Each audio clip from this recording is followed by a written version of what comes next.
Okay. Good evening. So, just checking to see if my audio was working. All right. So, it's Wednesday. What are we doing here on a Wednesday? Well, Mondays have been really sporadic and tough to get to for streaming, so I decided to switch to Wednesdays. So, um, yeah, here we go. So, we're going to start doing Star Wars on Wednesdays and try to get through some of this. I feel like we're not making a whole lot of progress on the Star Wars reading, and there's a ton of material to get through. So, anyway, here we go. Jump into chapter 26 of Annihilation, and I believe, let's see, we're going to do 26 and 27. That will take us, that'll mean we have three more readings after tonight to finish this book. So, there you go. So, all right. Chapter 26. Hunched over one of the many computer relayed panels in the Ascendant Spear's engine room, Theron wiped the sweat away from his brow before it ran down and stung his eyes. With the help of his slicer spike, he tapped into the panel and ran a diagnostic search to map out the various systems it was connected to. Theron had been hiding in the engine room ever since the spear left Reaver Station. He had no way to get off the vessel until it docked again, short of stealing an escape pod, which would trigger an emergency alarm and get him blasted out of existence. Fortunately, the hours he'd been stuck on the narrow walkway in the sweltering, reeking engine room had actually proved beneficial. Realizing he wasn't going anywhere soon, Theron had spent his time trying to get a better understanding of the vessel's inner workings. Mapping each relay individually was a simple but time-consuming process, one he'd already repeated over a dozen times, but the grueling work was the key to piecing together a complete picture of the Spear's control systems. There was no single central network connecting everything.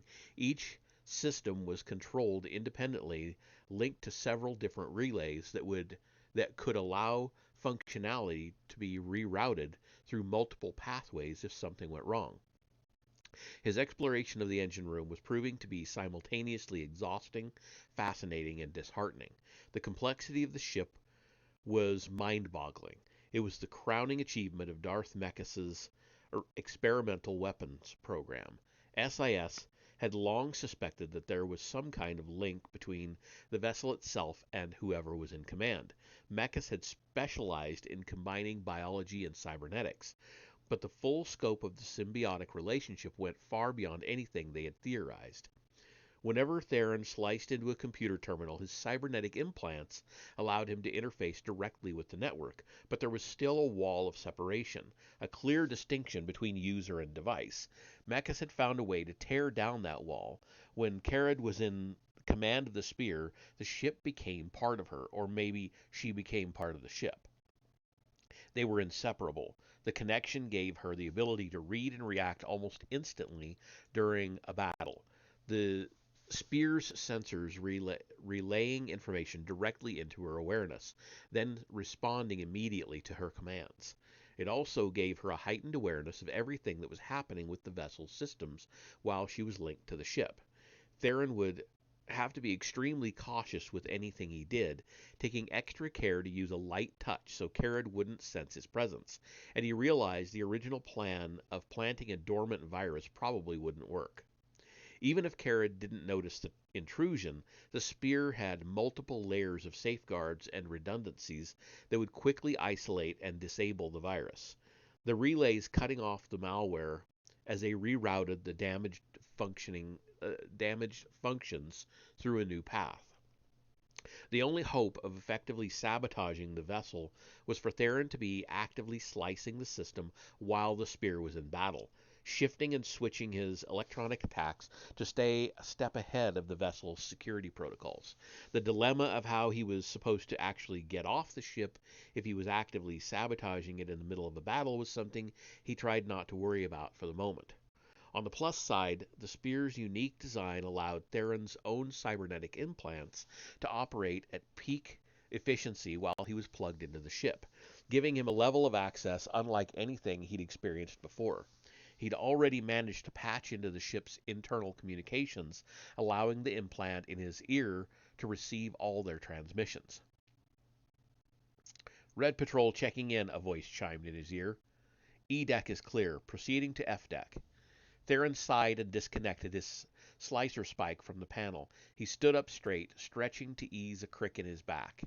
Tapping into the comm systems had allowed him to follow the progress of the security patrols Carrad had dispatched once she realized the Republic fleet hadn't really existed.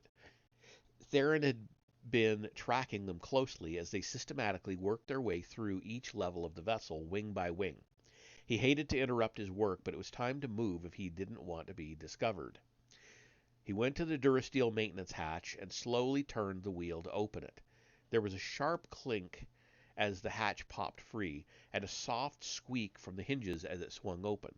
Theron poked his head out into the corridor, not expecting to see anyone, but also not willing to take any chances. His only weapon was the blaster he had tucked in the holster of his uniform, but he had no intention of firing it after bending the barrel, prying open the engine room's security hatch. Fortunately, the hall was deserted, so he climbed out and closed the hatch behind him, trying not to make any noise. He worked his way down the hall, listening intently for the footsteps of anyone approaching. It wasn't likely he would run into anybody. G-Deck consisted primarily of the engine room and, way on the opposite end, the Spear's private command chamber. Apart from the security sweep, nobody had any reason to be on the level. Even Carrad wouldn't venture down unless the Spear was about to go into battle. 2 turbolifts, one near the engine room at the stern, the other near the command chamber at the bow, were the only ways to access the lowest level of the ship. Theron knew the security protocols worked from stern to bow, so he carefully made his way toward the stern, away from the lift he had taken when he first boarded the vessel. Because of the size and irregular shape of the ion and hypermatter drives, the two sides of G-Deck weren't connected by a single straight corridor. The hull twisted and turned. At each bend, Theron paused and peeked around the corner, knowing if he was discovered, he would have a hard time explaining his presence. After several minutes of careful skulking, he finally reached the turbolift near the front of the vessel. The hall continued another 30 meters before finally terminating in a large sealed door. Theron knew the Spear's command chamber lay beyond, but he resisted the urge to go investigate. The engine room was where he could do the most damage. No point in risking exposure by snooping around just to satisfy his curiosity. He hit the panel on the turbolift, contemplating his next move as he waited for it to arrive. In his ear, he could hear the progress of the security team as they reported back each time they cleared another section of the deck above him. Theron considered heading up to the crew quarters on C deck. He could look for an untended cabin where he could switch his grubby uniform for fresh clothes, leaving him less likely to draw attention if he needed to move around the ship. He might even get a chance to swap his blaster for one that worked. But whoever's uniform and weapon he borrowed was likely to notice if one or the other was missing, and that could reinforce suspicions about a stowaway on board. The last thing he needed to worry about was another round of security sweeps. When the turbolift arrived, he realized he'd have more luck going to the laundry on E-deck. He could also try to sneak something to eat from the nearby food prep areas in the galley kitchens, and his sweaty, shoddy appearance was less likely to draw attention among crew who spent their days working around steam-belching laundry machines, smoking ovens, and splattering pots and cauldrons. Hitting the button, he took several deep breaths to get into character, mentally throwing together a number of potential excuses and explanations in case anyone caught him helping himself to a uniform or stealing some extra food. Stepping off the lift, he saw he didn't have to worry. E-deck was a hub of frenetic activity. The men and women assigned to the military's essential but often forgotten service roles rushing back and forth with the energy and focus of a highly trained special ops team. Too absorbed in their own tasks to worry about a junior officer wandering through, none of them paid Theron any attention. In his earpiece, he heard another update from the security team. By Theron's estimate, they were halfway done with their sweep through F-deck. Making his way into the laundry, Theron snagged a pair of pants and a top that looked as if they would fit, and tucked them under his arm. Careful not to act suspicious, he made his way over to a hidden corner by one of the washing machines, ducked behind it, and stripped off his grimy clothes. Once he had the new uniform on, he was pleasantly surprised to see he had been promoted to captain. Given the harsh penalties for insubordination in the Empire, it was unlikely anyone below his rank would want to draw attention to themselves by confronting him. If I could find a Grand Moff's outfit, I might just be able to walk onto the bridge and take command. Though it was only a joke, the thought gave Theron pause. If he could somehow get his hands on some explosives, say from the armory, he could plant them in the engine room and wreak significant damage. As quickly as the idea came to mind, however, he dismissed it. Security around the armory would be much tighter than what he faced here, and even an officer requisitioning several kilograms of explosives was bound to raise questions he couldn't answer. Sticking with his original plan, he made his way into the kitchens, dumping his soiled uniform into a hamper half full of dirty laundry. As he'd hoped, the enlisted men and women did their best to avoid making eye contact with him as he marched past, his chest puffed out with what he hoped was the appropriate level of imperial arrogance and privilege. In the kitchen, he resisted the urge to go after the hot food being prepared for the crew's next meal, despite his grumbling stomach. Instead, he made his way into the storage lockers in the back and grabbed a pair of ration packs. A young man in cook's garb gave him a curious look, but when Theron narrowed his eyes at the soldier, his gaze snapped down to the floor. Without saying anything, Theron marched out with his prize and back into the hall. Another update in his ear informed him the security team had completed the sweep of F deck and was moving on. Theron made his way back into the hall and headed down the length of the ship toward the turbolift at the stern. As he reached it, he heard another update from the security team. Engine room is clear. Moving on. He called the turbolift, stepped inside, and thumbed the button for G deck to complete his circuitous route and return him to where he started. The corridor was empty as he stepped off the lift. The security patrol had already moved on to the other side of the ship. The wheel on the access hatch turned easier this time, loosened up by its recent use. Back inside the engine room, he stripped off the captain's uniform, carefully folding it and setting it in the metal walkway just inside the hatch, along with his bent pistol, his slicer spike, and one of the ration packs he'd stolen. He took a few minutes to consume the contents of the second ration pack. By the time he was done eating, he was already covered in sweat. He'd hoped the heat would be more bearable wearing only his underwear and boots. It wasn't, but at least his new uniform wouldn't end up covered in dirt and sweat stains. Retrieving his slicer spike, he returned to the arduous task of learning everything he possibly could about the Ascendant Spear.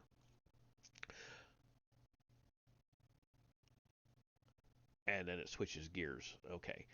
A jolt of excruciating pain jarred Nosteral back to consciousness. It felt as if he were being cooked alive from the inside. His eyes popped open wide, adding to his suffering. Someone had removed his protective goggles, and the oxygen-rich atmosphere of the ship felt like acid on his pupils. Squeezing his tortured eyes shut, he let loose a scream, and the sound muffled by his breathing mask. "He's awake," he heard Darth Carrad say, and the burning agony suddenly stopped. Though still unable to open his eyes, the Keldor was able to take stock of his surroundings. He was lying on a hard platform or table set at a 45-degree angle, his wrists and ankles tightly shackled so that he was spread-eagled against the surface. His robe and most of his clothes had been stripped away, leaving him almost naked. In addition to Carrad, there were others in the room with him. He recognized the presence of the female Sith apprentice, though he couldn't sense Carrad's male follower anywhere close by, and there were two others. He couldn't feel the dark side emanating from them, so he assumed they were not Sith, but rather Imperial soldiers, guards, or specially trained interrogators. He heard footsteps approaching, then the sound of Darth Carrad's voice, much closer than before. "We know the attack on Reaver Station was staged," she said, her voice filled with an icy calm. "But I don't understand why. What was the purpose of setting off a false alarm?" The Jedi didn't know what she was talking about, but he suspected Theron had something to do with it. Whatever his partner had been up to, he hoped it had worked. If Theron hadn't successfully planted the virus in the Spear's systems, Nostaral's plan was doomed to fail. "Hit him again," Darth Karad said, tired of waiting for him to answer her question. This time his body felt no heat, but a strange kind of internalized pressure. His lungs and stomach expanded as if rapidly filling up with air. His arteries and veins engorged with blood. His arms and legs swelled with fluid, the restraints on his wrists and ankles biting hard into his swelling flesh. His eyes bulged against his lids, and every organ in his body felt stretched and distended, ready to burst or tear apart. Nostaral screamed again through his mask. The pain was unlike anything he had ever felt before, the experience uniquely horrifying, and then suddenly it was gone. Nostaral's body went limp, like a partially deflated balloon. A second later he began to tremble, every muscle quivering involuntarily. The spasm lasted for several seconds before he was finally able to calm his mind and regain control of his physical body. "Darth Mekis was a true genius," Karad said, with obvious admiration. She understood that the normal method of torture had little value against those who can draw upon the Force to sustain them, but even a Jedi Master is helpless against her remarkable machine. "It attacks the mind and the spirit," she explained, "but leaves the body intact. Every imaginable horror can be inflicted simply by stimulating the receptors of the brain. The pain will feel completely real, but the flesh is unharmed." Nostaral understood the grim implications of what she was saying. Conventional torture would eventually surpass the limits of physical endurance. Beyond a certain point, the subject would perish. But with Mekis's infernal machine, no matter how much a victim suffered, the agony would never end. "Dwelling on the endless horror is another part of the torture," the Jedi reminded himself. "Stay calm, focus on what you need to do." When he'd first regained consciousness, Nostaral had no sense of how long he'd been out. Despite Karad's torture, however, he felt his perception of time and space, an awareness born of being closely attuned to the universal power of the Force, returning. A little more than 10 hours had passed since the confrontation in Karad's inner sanctum. The attack on Duro was still too far away. He needed to hold out for several more hours if his plan was going to work. "You cannot break me," he said, his voice cracking from the strain he had already been put through. "We both know I can," Karad whispered from just beside him, running her long fingers seductively along the rough skin of the Keldor's cheek. "But I don't have to. I know you weren't acting alone. A security sweep of the ship captured your friends. If you want to spare them this suffering, you will tell me what I want to know." Nostaral had to admire the ploy, but he knew she was bluffing. It was possible Theron was somewhere on the ship. He hoped it was true, but he trusted his partner was skilled enough to avoid any kind of security patrol. And Theron was working alone. Karad had said friends, plural, as if there were more than one. "I know you're lying," he told her, "because I came alone." Karad pulled her hand away from his face in frustration. "Again," she said. This time it felt like a million long, thin needles were impaling every centimeter of his body. They punctured his flesh clean through, sliding through skin, muscle, sinew, and bone before sliding out the other side. They pierced his internal organs, his eyes, even his skull, stabbing into his brain. He fought against it, trying to summon the Force to ease his suffering. He opened his mouth to recite the Jedi Code, to focus his mind and energy, but instead of the soothing words, all that emerged was another endless scream. The needles vanished, disappearing instantly, just like the heat and the pressure, and once again there had been no real harm done to his body, though the memories of the pain lingered. "The Republic attack on Reaver Station wasn't real," Darth Karad said, her voice finally betraying a hint of her impatience. "So what was the point of a false alarm?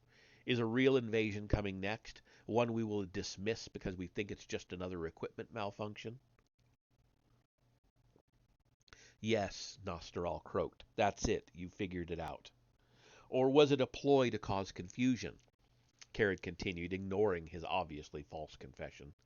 A distraction so your allies already on the Reaver station could set some kind of trap, something that will be waiting for us if we return to port? The dark side has made you paranoid, the Jedi whispered. It blinds you to the truth. Reject the teachings of the Sith and you will have clarity and understanding. Clarity comes from through suffering, Carrot told him. You will learn that lesson soon enough. He heard footsteps as he walked away from him, as she walked away from him, then heard her speaking to someone else, probably her pure-blooded Sith apprentice. Stay here with the interrogators. Watch the Jedi. Do not underestimate him, and beware of trickery through the Force. As you wish, Master, a female voice replied. We will speak again when I return, Carrot called out to him. After a few hours on the table has made you more cooperative. Nosteral wasn't aware of her leaving as the interrogators turned on the machine and his world became pain. In the hall beyond the interrogation room, Carrot paused long enough to savor her former master's screams before continuing on. Her security sweeps hadn't turned up any other stowaways, though she hadn't expected them to. Sneaking onto her ship was a mission doomed to failure, as evidenced by Nosteral's capture. She felt it was far more likely his presence was a feint, a suicidal sacrifice to draw her attention away from the real threat.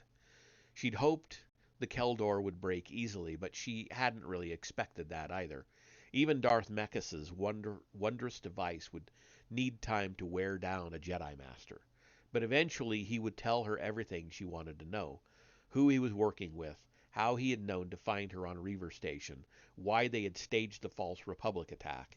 Until then, she was going to keep the Ascendant Spear out on deep patrol, safely away from whatever plot the Republic had cobbled together to destroy her. But that wasn't the only precaution she was taking. She took the turbolift to A deck, where the highest ranking officers had their private quarters. There she found the newest additions to her crew, ready and waiting for her arrival. Lord Quux, I guess? I don't know. Quux. We'll say Quux. Lord Quux was a red-skinned pureblood. Lord Ordez was a dark-skinned human.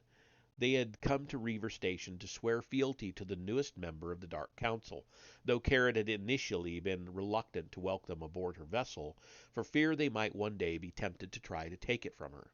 However, Nosteral's attack had made her reconsider her position. Now that she was on the Dark Council, she had to expect there would be other attempts on her life, if not by the Jedi, then by rivals within the Empire. Realizing it might be wise to keep a pair of well-trained warriors by her side at all times, she'd sent a shuttle to the station to retrieve them. I trust your accommodations are to your liking? Exquisite, Lord Quux replied, while Lord Ordez only bowed his head to show he approved. Come with me, she told them. We must begin your training. Training, Darth Carrot? Lord Quux asked. If you want to serve me, you must learn to serve my ship as well, she told them. I promise you'll find the experience rewarding. And that's the end of that chapter. So we're going to jump right on into chapter 27.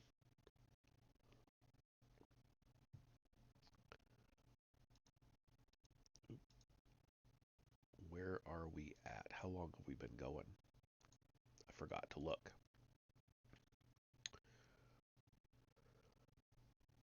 Oh, right at 30 minutes. Perfect. Okay, so chapter 27. The knife wound on Tethys' shoulder barely bothered her as she worked the Prosperity's controls, bringing the shuttle out of hyperspace just beyond the mass shadow cast by Coruscant's gravity well. The capital world of the Republic loomed before her in all its glory, a city world with almost 1 trillion people on the surface. The four moons orbiting the planet were almost lost among the artificial satellites swirling around it. Massive mirror stations collected and redirected light and heat from Coruscant's sun to the poles, transforming every square centimeter of the surface into livable land. Ponderous habitation spheres slowly circled the world, swelling the official population by another 100 billion. A giant space stations directed and giant space stations directed the endless stream of thousands of ships arriving and departing. Tethys just stared out the window of the cockpit. It had been almost 2 years since she'd last been here, not since her first run-in with Theron.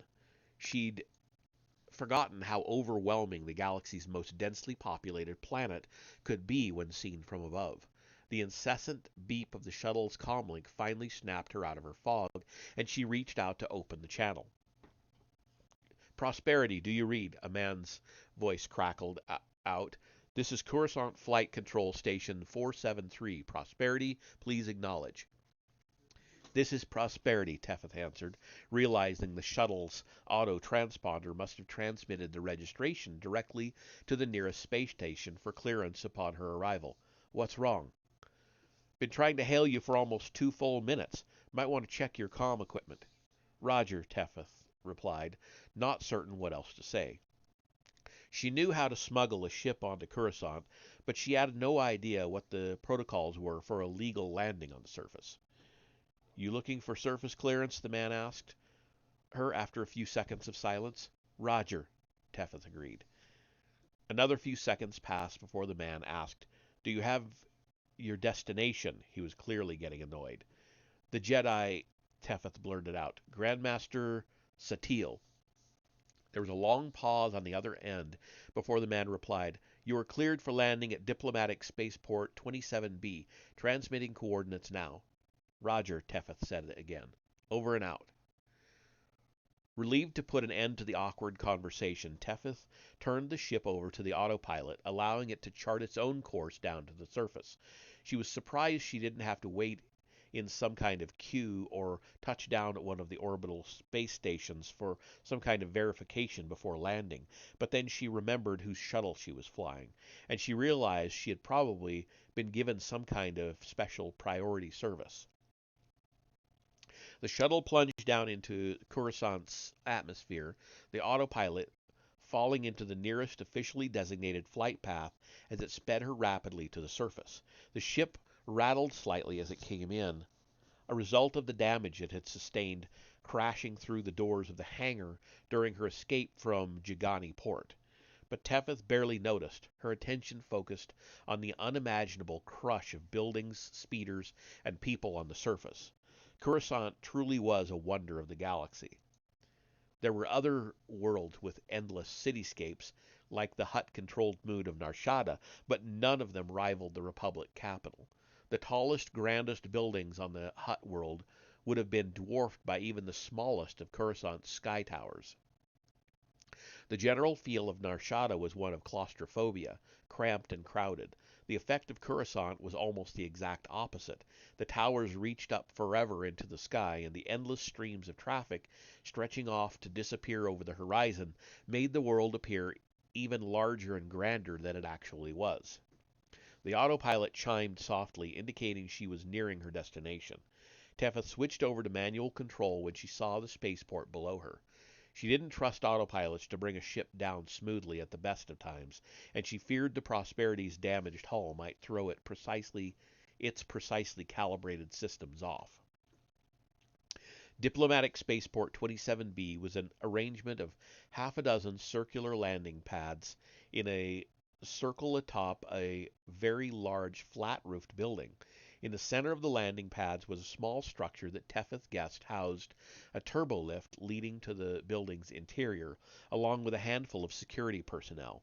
A pair of small airspeeders was parked in one corner of the room, with enough space to accommodate several more.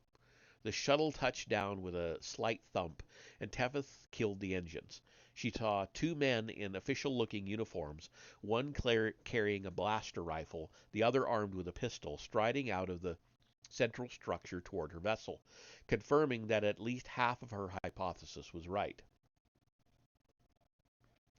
Just like Gorvich said, coming to arrest us. She briefly considered firing up the shuttle again and taking off, but she'd come too far to turn back now. Hopefully the guards would be willing to listen to reason. As she came down the boarding ramp, the two men were waiting patiently. She took it as a good sign that neither one had bothered to ready his weapon yet. "Miss, is there anyone else on your shuttle?" the one with the pistol asked. Tethys shook her head. She could see the guards exchange a knowing glance, and she saw their muscles tense up slightly. "Is this your shuttle, miss?" the second wanted to know. "Not ours. Belongs to Jedi Nostaral." "And where is Master Nostaral, miss?" Had the guards tried to bully or intimidate her, she would have had no trouble dealing with them. But she found this unrelenting politeness, with its thinly veiled undercurrent of suspicion, strangely alarming. "Nostaral not here. Gave shuttle to us. We have urgent message for Grand Master Satil Shan." "Who's we, miss?" the one with the pistol asked. "I thought you said you were alone." Tethys rolled her eyes. "We is me. Nobody else. Just me." She put an unduly heavy emphasis on the final pronoun. "Do you have any identification, miss?" I got no time for stupid questions," she snapped, her composure fully slipping. "Got to see Grandmaster Shan right now." The guards looked at each other, then back at her. "If you have a message for her, you can give it to us. We'll make sure she gets it." Tethys shook her head. "Gotta be in person. Now."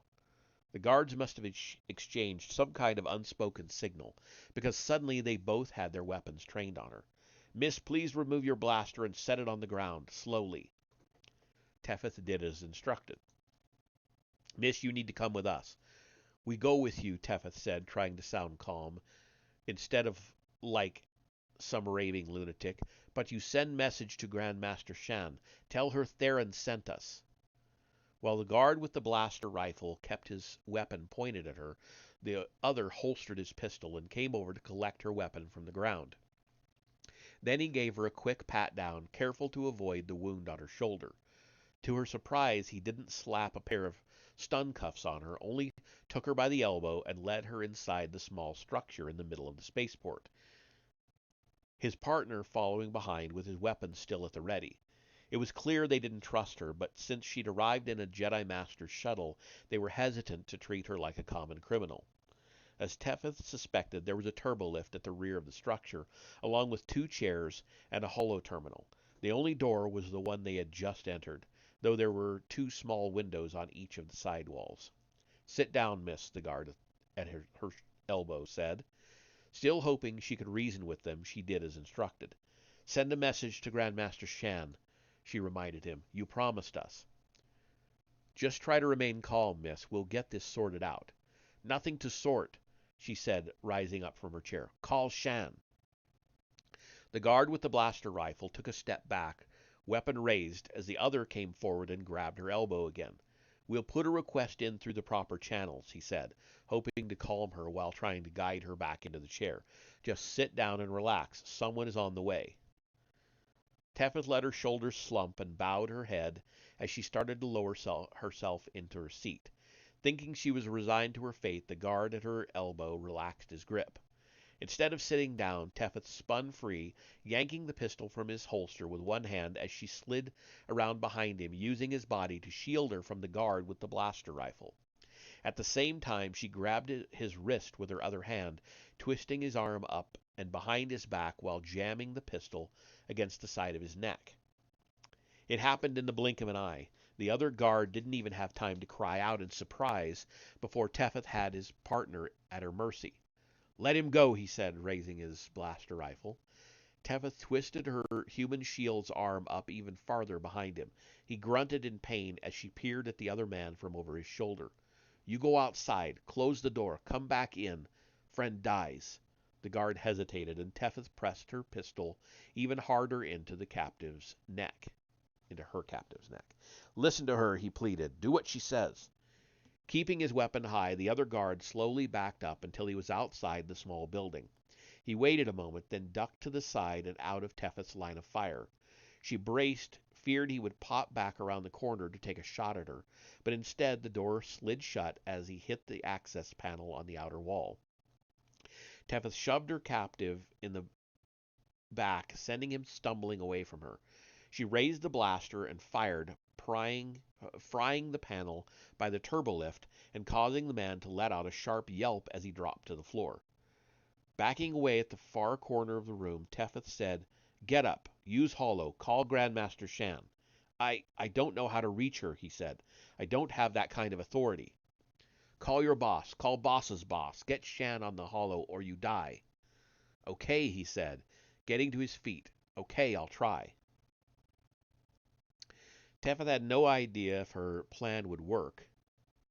She knew in the Empire they'd rather let a hostage die than disturb a Sith Lord with this kind of request. She hoped things were different in the Republic. In the 5 minutes it took the guard to run his request up a chain of superiors, explaining his situation each time, 3 speeders came in to land on the roof outside, each carrying 4 more armed security personnel. Tethys kept one eye on the guard at the holo while the other darted back and forth to the windows at the gathering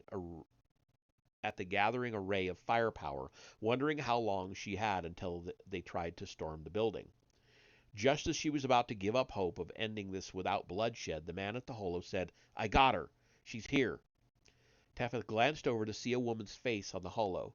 She had no idea what Grandmaster Shan looked like, though she thought she could see a faint resemblance in the face to Theron. "In the corner," she said, motioning with the gun. "Face down. You move, I shoot."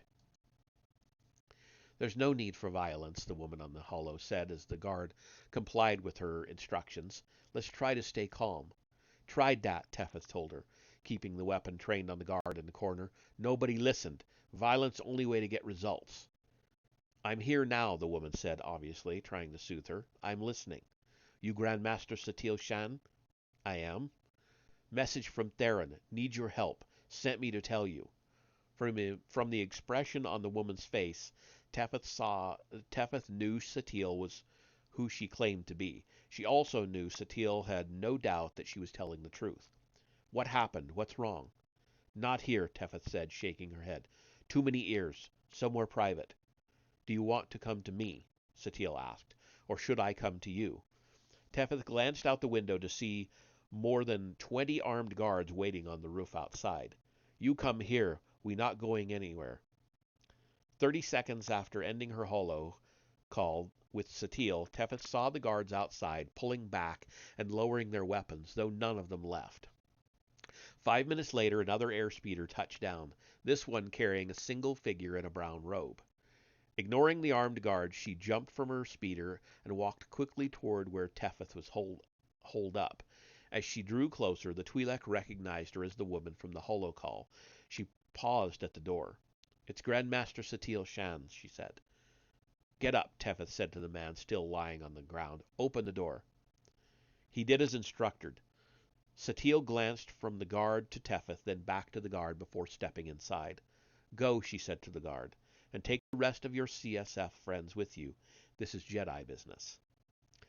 The man looked back at Tethys, then bolted for freedom when she nodded. Satil closed the door behind him, sealing the two of them alone in the room. "You don't need that pistol anymore," she said. Tethys glanced down at her hand, surprised to realize she was still holding the blaster.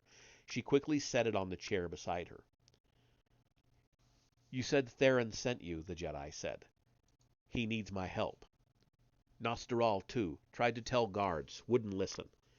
"Tell me everything," Satil said, "starting with your name." And that is the end of that chapter. So that's as far as I'm going to take it tonight. And we will, like I said, we've got about 3 more readings we'll be done with this book. So I'm going to keep doing these Wednesday readings instead of Mondays because I think it's just going to be easier to be more consistent. So let's see who's around, if anybody. Let's see. Ren Flames. Is Ren Flames on? He's on a commercial break, it says. So, okay, that's fine. Let's go and raid Ren Flames.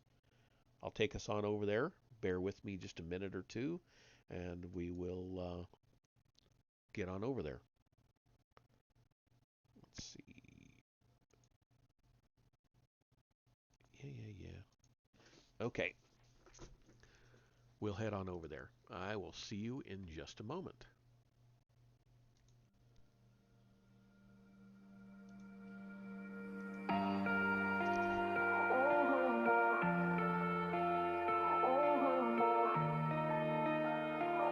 Oh, okay. He's not accepting raids. Feeling shattered skies, watching teary blue eyes, wonder where I Alright, well, that was my idea for raiding, and it's not find some going to work out, so I guess we're just going to do that. So I will catch you all